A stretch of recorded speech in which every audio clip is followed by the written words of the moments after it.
दोस्तों, ज़ोरास्ट्रियनिज़्म ये एक ऐसा मज़हब है जिसमें एक खुदा को माना जाता है।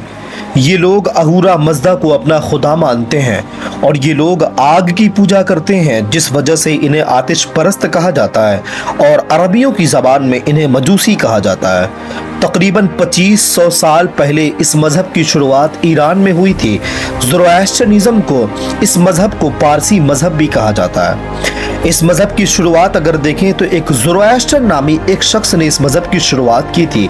इस मज़हब की भी अपनी स्क्रिप्चर्स है, अपनी धार्मिक किताबें हैं, जिस तरीके से दूसरे मज़हब की अपनी अपनी धार्मिक किताबें हैं। पारसियों की धार्मिक किताब दसातीर है जो कि बहुत ही ऑथेंटिक मानी जाती है, लेकिन कुछ पारसियों के नज़दीक अविस्ता को ऑथेंटिक माना जाता है। बात करें अगर पारसियों की हिस्ट्री के बारे में तो दोस्तों पहले ये समझ लें कि ये पारसी कोई धर्म नहीं है, बल्कि जिस तरह से अरब में रहने वाले लोगों को अरबी कहा जाता है और हिंदुस्तान में रहने वाले लोगों को हिंदुस्तानी कहा जाता है, इसी तरीके से पर्सिया में रहने वाले लोगों को पर्सियंस कहा जाता है। ये वही इलाका है जिसको आज के वक्त में ईरान कहा जाता है। सारे फारसी एक ही मजहब के मानने वाले हैं और एक ही खुदा को मानते हैं जिसे अहूरा मज़दा कहा जाता है। बात करें अगर इसके फैलने की तो ज़ोरास्ट्र ने शुरू में इस पर बहुत काम किया, मगर इसके मानने वाले बहुत कम थे। आखिरकार ईरान में ये बहुत तेजी से फैलने लगा। उसके बाद ज़ोरास्ट्र के मरने के बाद साइरस द ग्रेट ने और इन जैसे बड़े बड़े बादशाहों ने अपने अपने मुल्क में इस मजहब से मुतासिर होकर अपने अपने मुल्क में कायम किया। पारसियों की मुकद्दस किताब के बारे में बताया जा चुका है।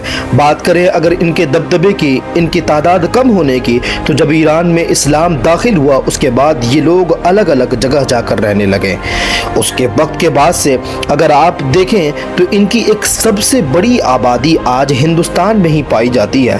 पारसियों की तारीख पर अगर आप गौर करें तो पारसियों का ये कल्चर रहा है कि ये अपने मजहब की तबलीग नहीं करते हैं, और दूसरी बात ये लोग दूसरे मजहब में शादी भी नहीं करते हैं बल्कि अपनी ही मजहब में शादी करते हैं। ये लोग एजुकेशन पर बहुत ज़्यादा जोर देते हैं। यही वजह है कि आप देखेंगे कि इन लोगों में ज़्यादातर पारसी ऐसे लोग हैं जो बहुत मालदार और बहुत अमीर हुआ करते हैं।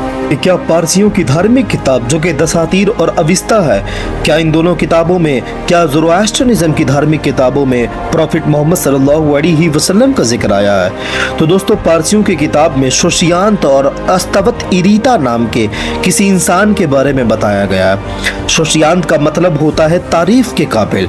अब अगर आप लफ्ज़ मोहम्मद का तर्जमा करें, अगर आप लफ्ज़ मोहम्मद का मीनिंग देखें तो बिल्कुल इसका वही मतलब होता है जो कि शोशियांत का मतलब होता है तारीफ के काबिल। एक और नाम जिसका नाम अस्तवत इरीता कहा गया है, इसका मतलब होता है तारीफ। यानी अगर आप अरबी में इसका माना देखें तो लफ्ज़ अहमद जो कि मोहम्मद सल्लल्लाहु अलैहि वसल्लम का ही एक नाम था, इसका भी मतलब बिल्कुल बेआइन ही वही होता है, यानी कि तारीफ।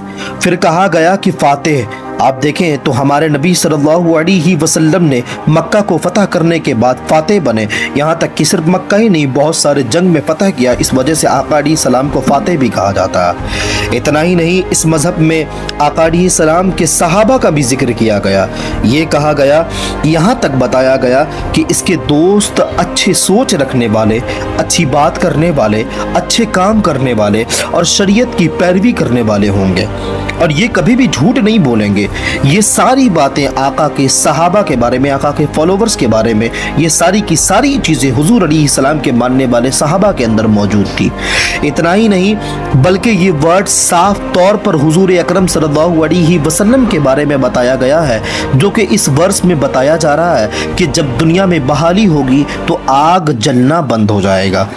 अब चूंकि ज़ोरास्ट्र ने अपने फॉलोवर से ये वादा लिया था कि वो खुदा के घर में उसके नूर की निशानी के तौर पर हमेशा से आग को जलाए रखेंगे, और बिल्कुल ऐसा ही हुआ। जब हमारे नबी सल्लल्लाहु ताला अलैहि वसल्लम इस कायनात में तशरीफ़ लाए तो पारसियों के मंदिर में सारी आगे बुझ गई थी, जो कि कई हज़ार सालों से आगे जल रही थी। हुज़ूर अकरम सल्लल्लाहु अलैहि वसल्लम जब पैदा हुए तो वो सारी आगे बुझ गई थी।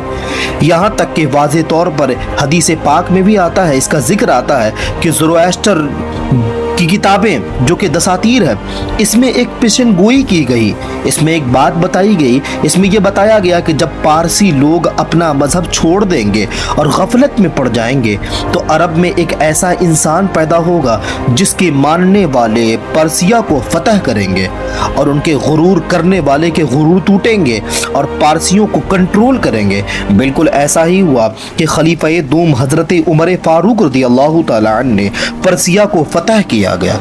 आगे कहा गया कि ये लोग आग की पूजा करने के बजाय अपना मुंह काबा की तरफ फेर लेंगे और काबा बुतों से पाक हो जाएगा, जैसा कि फतह मक्का के बाद अल्लाह के रसूल सल्लल्लाहु अलैहि वसल्लम ने सारे बुतों को गिरवा दिया था। ये भी बताया गया कि उस रसूल के मानने वाले दुनिया के लिए रहमत बनेंगे और वो हम पर और मदाइन बल्ख और बहुत सारे इलाकों के मालिक बन जाएंगे।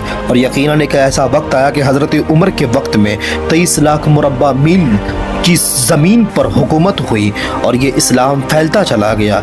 तो अल्लाह के रसूल का जिक्र सिर्फ मजहबी किताब में ही नहीं बल्कि दूसरे मजहब की किताबों में भी आया है।